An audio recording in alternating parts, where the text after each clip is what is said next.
very much. And can I change? Yes.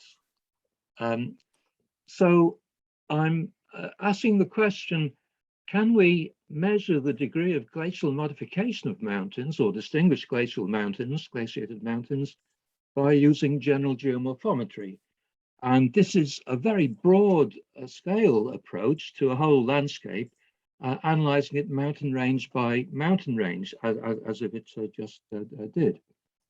The effect of glaciation is generally to produce gentle slopes and also steep slopes, so cirque floors and cirque headwalls.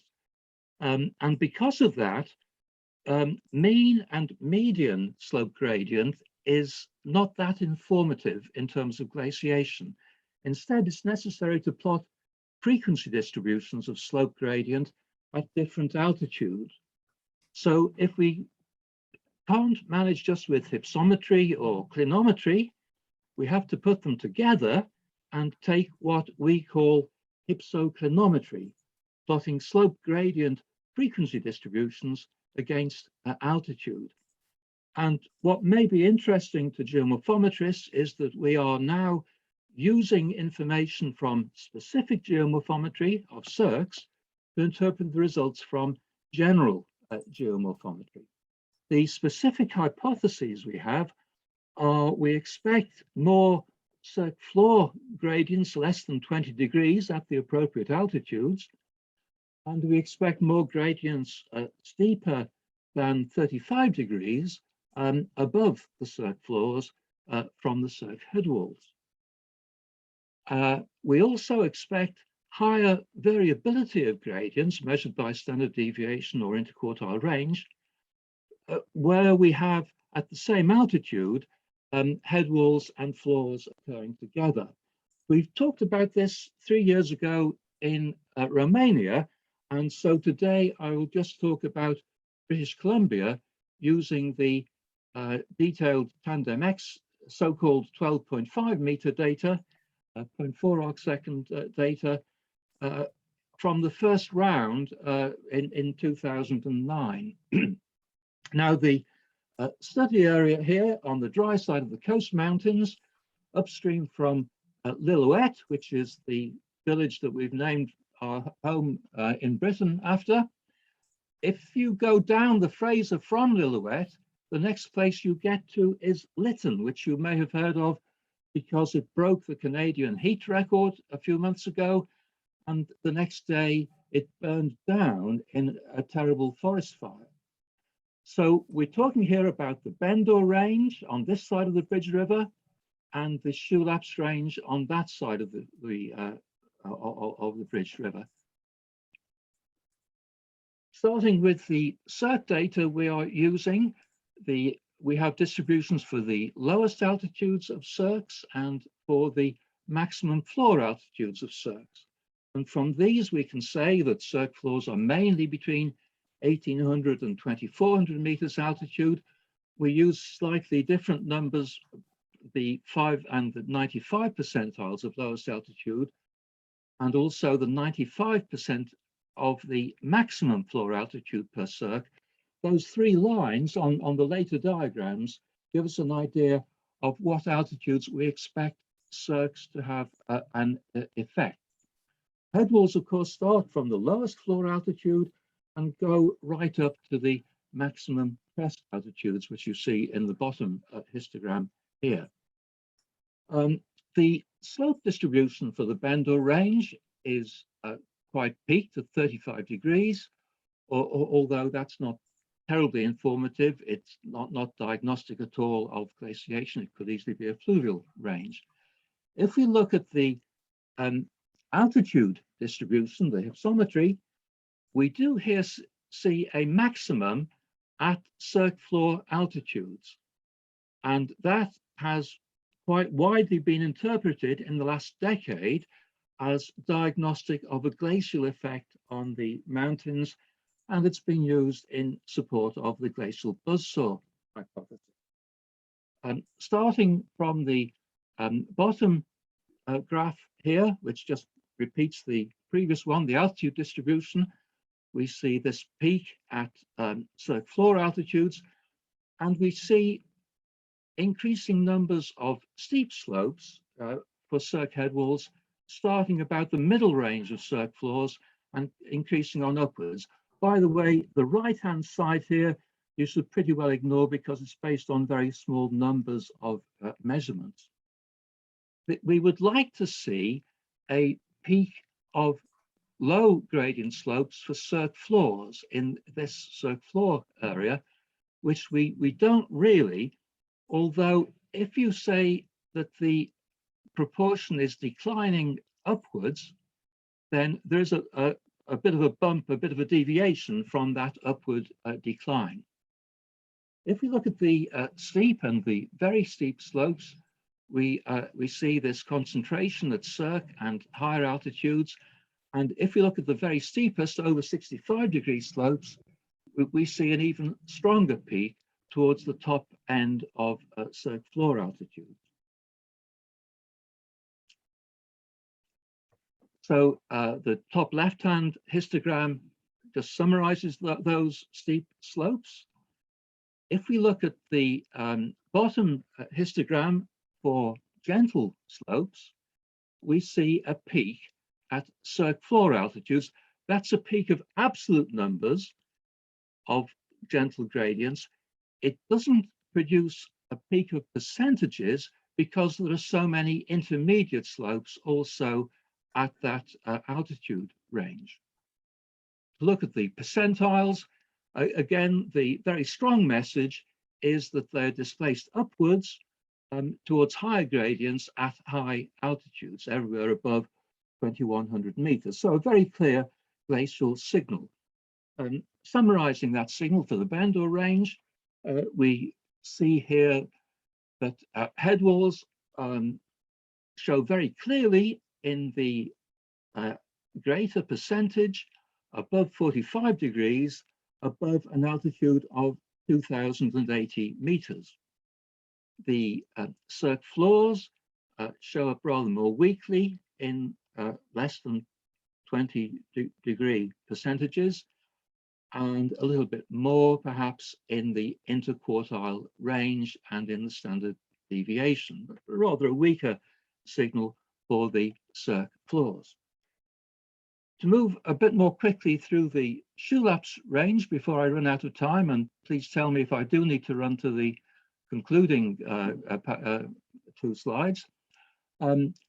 The altitudes of the cirque floors and the cirque floors are about 170 meters higher than in the Bandor range, simply because this is drier, and therefore the snow line, the equilibrium line of former glaciers, is higher in the Shulap's range. It's the really dry side of the coast mountains.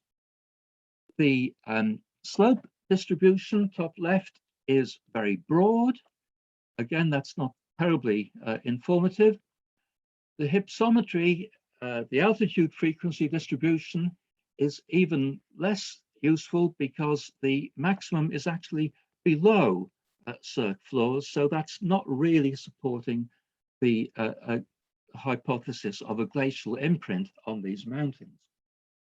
Starting at the bottom, if we look at the percentage above 45 degrees, these steep slopes start in the middle of the cirque floor range and carry on upwards. So there is a head wall signal in the Shulap's range, but not really a cirque floor signal, and not much of the variation signals, the interquartile and the standard deviation, which actually worked rather better on the Romanian ranges that Mihai and I looked at 3 years ago. If, however, you look at the density of gradients by altitude in the Shulap's, we do see a very nice mode in the upper part of cirque floor range, although it is secondary to the very steep slopes we've got rather lower down. And as I've said, we don't actually get we don't get an increasing number of gentle slopes at cirque floor altitudes. But we do have this displacement of the percentiles showing the effect of head walls in giving steeper gradients above about 2,150 meters. The summary for the Sylvester range is that there's a clear head wall signal above 2,456 meters, the middle of the cirque floor range. Cirque floors are not really a signal in these percentages, nor in the measures of variability. So only head walls are giving us a clear glacial signal. There is one further line of evidence I'd like to present to you in terms of the asymmetry of these mountains. They are both asymmetric. If we look first briefly at the English Lake District, years ago I measured the cirques, and they have a very strong tendency to face northeast because of some wind effect on the former glaciers, as well as the north-south shade effect. If then we use the new DEM data, and here we're using the coarser version of the DEM, roughly 25 meters, we can see there's a sparsity of slopes around south and southwest, and there are rather more slopes around north and northeast. And so the vector mean is 33 degrees east of north, and the vector strength is 37%. So it's a bit more scattered than the cirque aspects, but clearly what we're dealing with there is the cirque head wall. So that is further evidence that that there's been a glacial imprint on this landscape. And this is noticeable when we look at different altitude bands and do a vector analysis of the slopes for each altitude band, because for all the bands above about 2,200 meters, we have a northward tendency and a moderate vector strength of 21%. For the Bendor range, the northward tendency comes in above 1,900 meters, and above 2,100 meters, it is quite strong. So in conclusion, the Bendor range is a well-glaciated range with over 200 glacial cirques, and this shows up in terms of a high proportion of steep slopes above cirque floor altitudes, as we expect. And to some extent, more gentle slopes related to the upward decreasing trend at cirque floor altitudes. Again, a bit of support for the hypothesis.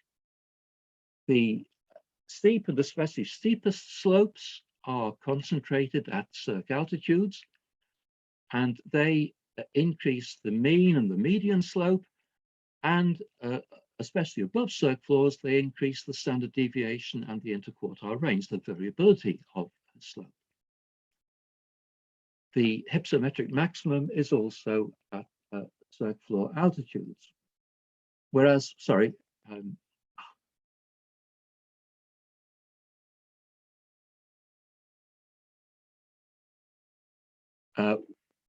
whereas the Sylvester range is asymmetrically glaciated with not so many cirques in about the same area, rather short glacial troughs. The Bendor has quite well-developed glacial troughs. And it does show a strong secondary mode of steep slopes at the altitudes we expect, above 2,100 meters, but it's a much weaker glacial signal in the morphometry than in the Bendor range. Slope aspects are more concentrated at the altitudes of cirque head walls, steep slope aspects, that is. The vector strengths are over 18% high up in the Sylvester, and over 14% high up in the Bendor. The vector means are northward, above roughly similar altitudes. And these are similar, you have to trust me, to the vector means for cirque aspects in the same ranges and the vector means for glacier aspects in those ranges. Similarly, in the English Lake District, we saw that slopes steeper than 45 degrees at high altitudes have a vector mean aspect of northeast, as do the glacial cirques. So these results are characteristic of mountains asymmetrically glaciated because of climatic factors in this case, and they give further objective evidence from general geomorphometry of a glacial imprint on the landscape. The most general effect on the morphometry is the increase in steep slopes at cirque headwall altitudes. And this sometimes, if we're lucky, feeds through to increased variability and increased averages of gradient. On the other hand, the low gradients at cirque floor altitudes become clear only in well-glaciated ranges like the Bendor or the Retezat in Romania with high densities of cirques. Thank you very much for your attention.